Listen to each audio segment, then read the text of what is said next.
Bienvenidos a La Mente y sus cicatrices. Soy Pablo de Lorenzo, psicólogo experto en trauma y acoso, y hoy tenemos el inicio de una serie de 2 episodios, siendo este el primero, en el que abordaremos la violencia gracias a Cidio Vaquero Lino. En el episodio de hoy abordaremos la violencia desde un plano más general, un plano un poco más teórico, siendo el episodio de la semana que viene cuando abordaremos aspectos de contención personal y de la violencia en el día a día. Así que vamos directamente con este primer episodio sobre la violencia y dentro audio. Ya estamos con Lino cuando va a hablar de violencia. ¿Qué tal estás, Lino? Muy bien, muchas gracias, Pablo. Encantado de estar hoy aquí contigo. Bueno, la primera pregunta que suelo hacer siempre es ¿quién es Lino y cuál es su trayectoria? Si puedes hablarnos un poquito de ti antes de ponernos en faena. Pues Lino es un formador multidisciplinar, ¿no? Una persona que se considera proactiva y comprometida con la formación, sobre todo con la seguridad y el bienestar de las personas, tanto en el ámbito infantil como en el adulto. Aquí luego entraríamos ya en aspectos de personas cotidianas, lo que se considera el ámbito civil, o profesionales del ámbito de las emergencias o la seguridad. Por mi experiencia, durante muchos años trabajando en el sector de la seguridad privada, donde la interrelación, la comunicación, la necesidad del uso de la fuerza congruente me llevó a encontrar un gran vacío, un vacío a la hora de poder trabajar con eficacia y de poder ayudar a otras personas, que complementé con una experiencia en el ámbito del acompañamiento a menores tutelados. Me permitió observar que faltaban muchísimas herramientas sobre la capacidad de interactuar con el comportamiento humano, la conducta, y dar medidas de autoprotección para poder desarrollarnos en estas áreas, ¿no? Y a partir de ahí, complementando con una experiencia que ha sido a lo largo de toda mi vida, desde la infancia en el mundo de las artes marciales, los deportes de combate, luego una especialización en un área muy importante que es la autoprotección y la defensa personal, que está muy, muy alejada del deporte, no tiene nada que ver más que en el mero hecho de que sí que hay recursos técnicos o tácticos que tienen una semejanza, ¿no? Pero que se aplican en contextos muy, muy diferentes y con unas necesidades muy diferentes. Muy interesante, la verdad. La primera pregunta que te quiero hacer es ¿qué entendemos por violencia? Entiendo que es algo potencial en todos los seres humanos, ¿no? Es potencial y es una conducta aprendida. Muy probablemente hay pocos seres en nuestra naturaleza que utilicen de una forma tan ostensible, ¿no? Acometer con intención, eligiendo el momento y el lugar contra otras presas, más allá del mero hecho de supervivencia alimenticia. El ser humano tiene esa característica, pero además al ser un ser social, tiene la capacidad de aprender y evolucionar. En este caso, en un aspecto que consideramos negativo, aunque lo matizaremos, porque la violencia puede ser un aspecto negativo o también podría considerarse un aspecto positivo, ¿no? Cuando hablamos de autoprotección, cuando hablamos de supervivencia y la necesidad de hacer lo necesario para poder sobrevivir a circunstancias muy, muy adversas, aparecen actos violentos, algunos considerados aceptados socialmente. A grandes rasgos lo vemos como algo negativo, peyorativo, y la realidad es que cuando realizamos la violencia contra otras personas, contra animales, contra seres o en seres, lo consideramos un acto negativo. ¿Entendemos que hay diferentes tipos de violencia? Muchísimo. Hablamos de una violencia económica, hablamos de una violencia social o antisocial, hablamos de una violencia familiar, interrelacional, que afecta a hijos, padres, parejas, afectamos a los intereses, ¿no? El que se produzca un fraude a nuestra empresa es un acto violento, es una agresión a nuestros intereses económicos. Por lo tanto, estamos hablando de distintos tipos de violencia, ¿no? Distintas áreas que nos afectan como personas, con su posterior repercusión emocional, psicológica. La afectación económica nos produce un perjuicio, incluso afectando a la salud, pudiéndonos llevar a decisiones terribles, con lo cual tiene un largo camino de afectación. ¿Y cuál creerías que es la más mentalmente perniciosa de las violencias? Pues si me lo permites, la aceptación de la violencia. Ah, Esto lo vemos mucho en los roles, donde ahora hay esta alarma social que habla de la violencia intrafamiliar, de la violencia de género, del bullying, del acoso. Hay a veces una aceptación de esa violencia que no rompe el ciclo, no permite romper el ciclo de la violencia. Y esa es la más peligrosa, cuando aceptamos que quizás lo que me está pasando es porque yo no debo enfrentarme al problema. Está mal si para protegerme y evitar que otra persona me haga muchísimo daño o incluso abuse de mí, tengo que ser coercitivo y decirle, por favor no hagas eso, no me gusta, me da igual que te vayas enfadado, pero eso me hace muchísimo daño. O no permitir que una persona realice un abuso sobre ti, ¿no? Sea este físico, sexual, mental, psicológico, hay muchos ámbitos, o emocional. Cuando hay esa permisividad o esa indefensión adquirida que a veces vemos socialmente, es terrible, porque la persona acepta y sobre todo le da validación a que lo que hace el otro está bien, porque lo que voy a hacer yo está mal. y la ¿Vale? violencia me imagino que ha evolucionado sus usos y su forma de emplear a lo largo de la historia. ¿Cómo ha sucedido?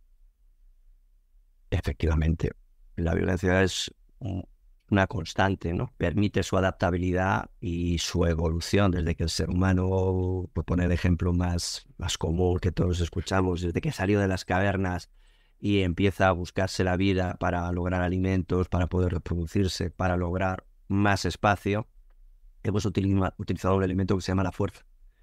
Cuando no tengo capacidad o mis recursos no son suficientemente buenos para convencerte de que lo compartas conmigo o no quieres hacerlo, pues utilizo un método que es ser más fuerte que tú. Es un poder, digamos, una forma de ejercer el poder, ¿no?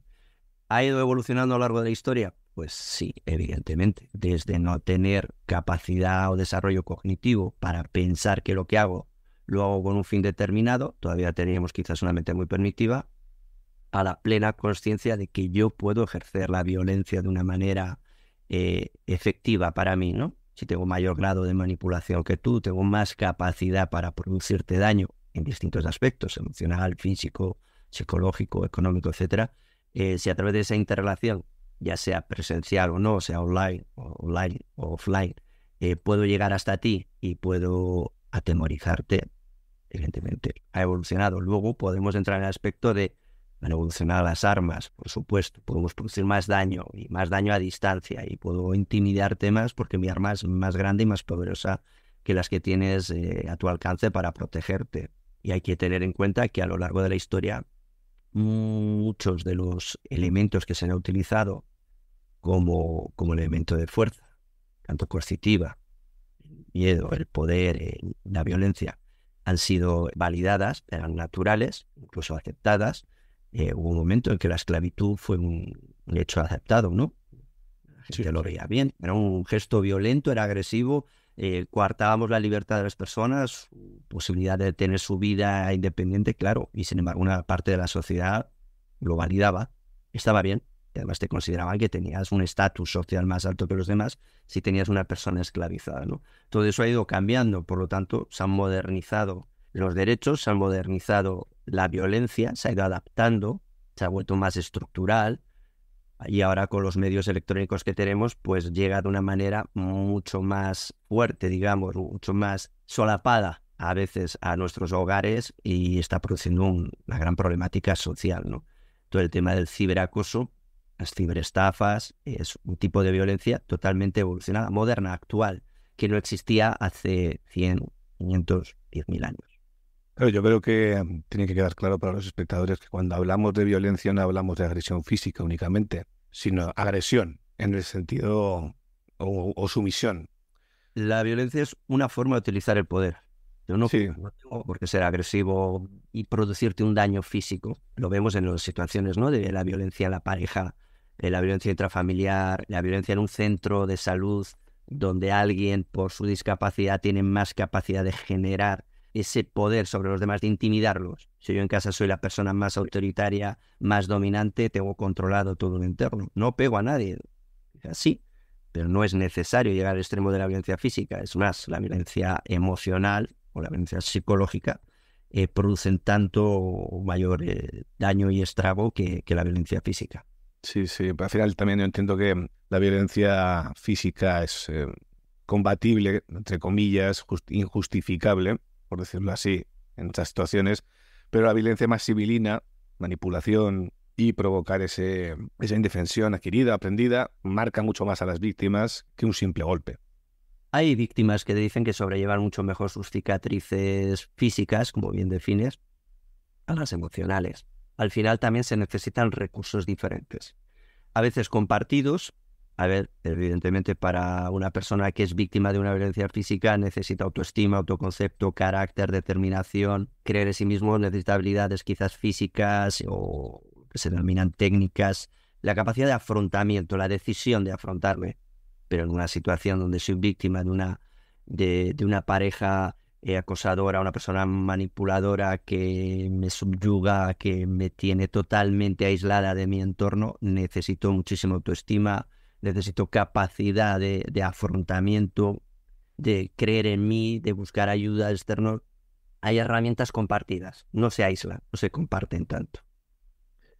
Y en el mundo actual hay, me da la sensación, cierta sensación de peligro e indefensión. Bueno, ya no hablemos de lo que está pasando, estos conatos de guerras que están empezando, pero al lado de la sensación de calle, que hay cierta sensación como de indefensión. ¿Qué nos pasa en Occidente? Es un factor interesante.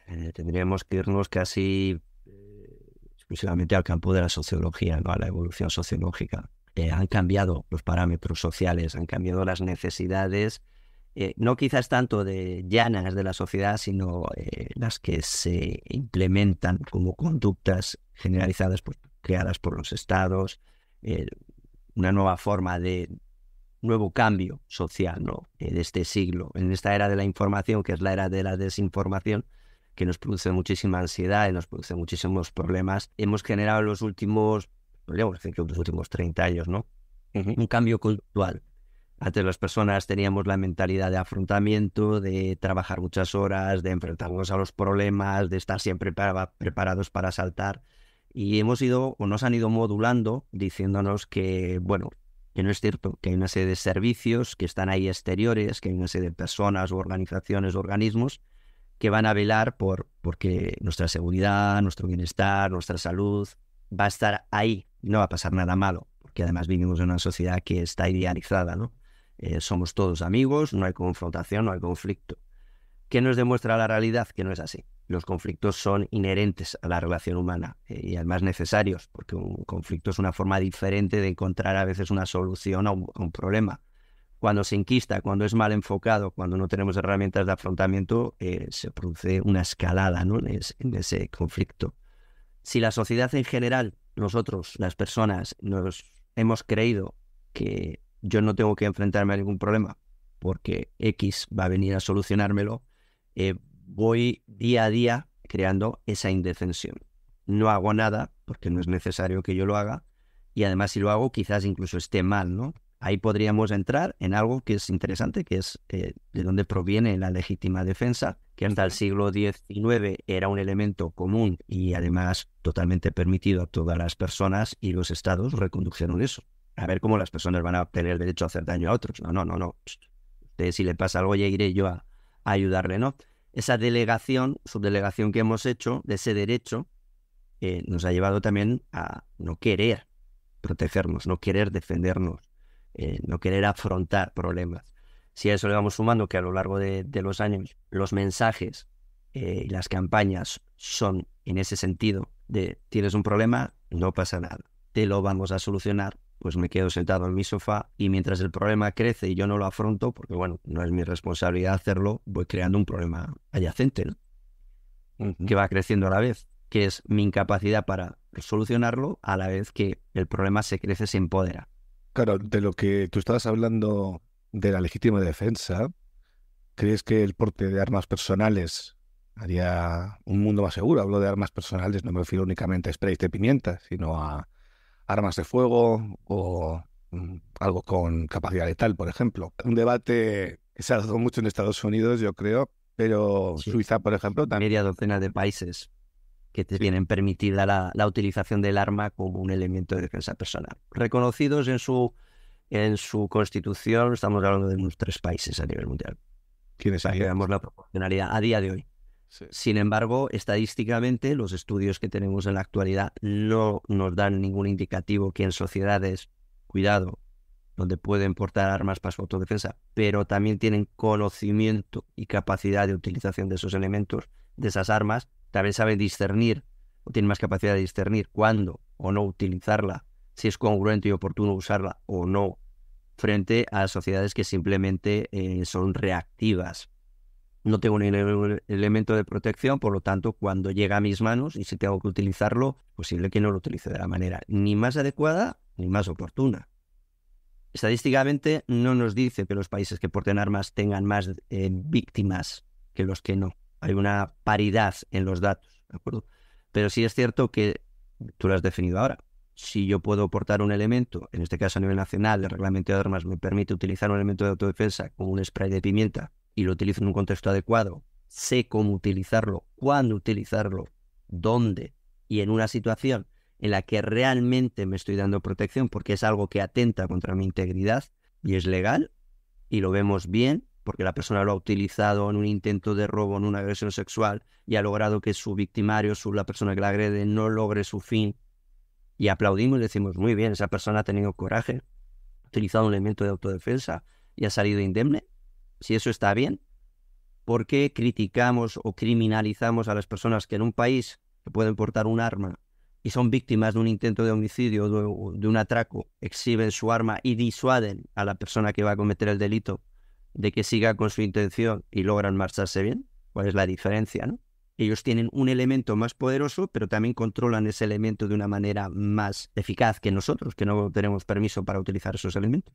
Me da la sensación de que el porte de armas o de fuego, por ejemplo, los criminales sí los tienen, pero El las criminal tiene jueces no. experiencia. El criminal tiene experiencia y tiene decisión para utilizar un elemento que tú no estás decidido a utilizar, con lo cual ya vas bastante por detrás en eficacia, ¿no? Pensamos que los delincuentes los tenemos un poquito idealizados. El malo es malo y además es torpe y es tonto a veces y no sabe usar las armas. En las películas se les encasquilla el arma, nunca aciertan al bueno y siempre caen. La realidad es totalmente diferente.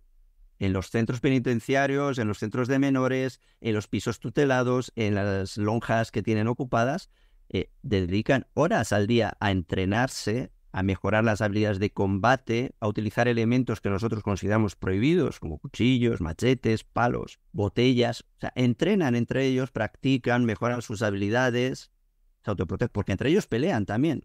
Por lo tanto, tienen, primero, la oportunidad de hacerlo, la utilizan, tienen la capacitación, porque dedican tiempo a entrenarse. Viven el conflicto, porque para ellos es un hecho, es supervivencia social. Vivimos en una sociedad donde si estoy entre tiburones, cualquier tiburón me va a intentar abusar de mí. Si tengo un elemento disuasorio o que puedo enfrentar a ti, ya tengo un elemento de poder y además un elemento que sé utilizar. Y me enfrento de repente a un ciudadano, a una persona normal y corriente, que ni entrena, ni tiene la necesidad, ni quiere tenerla de enfrentarse a un problema y además no sabe manejarlo. Vamos en desventaja total, claro. Son personas especializadas en su área. Serán delincuentes, pero especializados. ¿Hay más probabilidad de violencia en entornos precarios, con bajos recursos? ¿Es un factor determinante al 100%? No.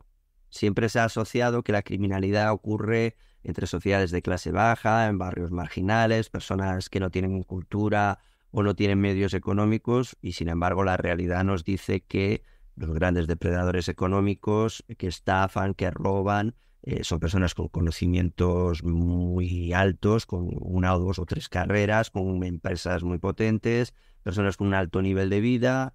Hay asesinatos, hay homicidios, hay robos, hay agresiones comunes entre personas de estatus medio alto.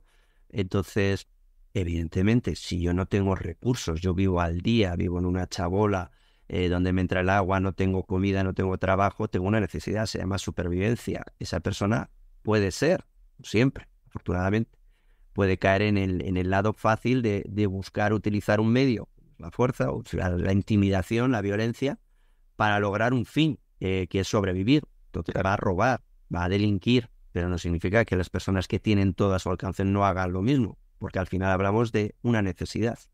¿La enfermedad mental influye realmente o esto sí que, por ejemplo, es un mito, como hablaremos dentro de un momento de otros mitos? Influye en positivo y en negativo.